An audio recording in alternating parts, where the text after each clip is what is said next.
মুসলিম মৌলবাদী আতঙ্কবাদী সংগঠন হয় নিজেদের নামে এখানে মলিকুল খুলেছে, নাহলে এর একটা আলাদা বাংলার নাম দিয়ে আলাদা তাদের ব্রাঞ্চ খুলে এখানে রিক্রুটমেন্টও করছে, ট্রেনিংও করছে এবং নাশকতাও করছে, এবং এইখান থেকে সারা ভারতবর্ষে এটা ছড়িয়ে যাচ্ছে। যেন আজকে পশ্চিমবঙ্গটা কাশ্মীরের মতো অবস্থা, কাশ্মীরের চেয়ে খারাপ অবস্থা। কাশ্মীর তো সুধরে গেছে, পশ্চিমবঙ্গ কি করে সুধরাবো, এই প্রশ্নের সামনে আজকে আমরা দাঁড়িয়ে। ওরা বলতে যে কেন আমাদের না বলে এসেছি, মমতা ব্যানার্জি তাই বলে না বলে ঢুকেছি। আপনি তাদেরকে লালন পালন করছেন, আঁচলের তলায় রেখে দিয়েছেন, সারা দেশে উৎপাত করছে, আপনারা কোনো দায় নেই।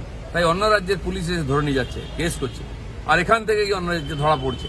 এই ধরনের যে ঘটনা বাংলাদেশে আমাদের বিরুদ্ধে কমপ্লেন করছে, আমাদের লজ্জা করে বাঙালি হিসেবে বলতে যে ভারত বিরোধী সমস্ত গতিবিধি এখান থেকে চলছে। ঘটনা ঘটছে, যে ধরনের ভাষা এখানকার নেতাদের মুখেও সেই ভাষা শোনা, ওখানে যে ধরনের উগ্রপন্থী ক্রিয়াকলাপ, জামাতি ক্রিয়াকলাপ চলছে, তারই এক্সটেন্ডেড হয়ে গেছে এখন ওয়েস্ট বেঙ্গল।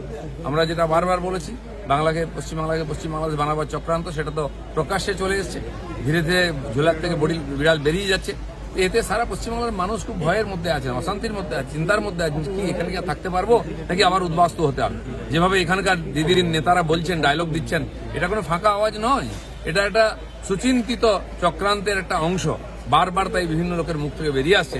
পশ্চিমবাংলার মানুষকে ভাবতে হবে যে আগামী দিনে কি হবে। রাজ্য, দেশ ও দুনিয়ার সব গুরুত্বপূর্ণ খবরের জন্য এক্ষুনি লাইক ও সাবস্ক্রাইব করুন ইন্ডিয়ান এক্সপ্রেস বাংলা।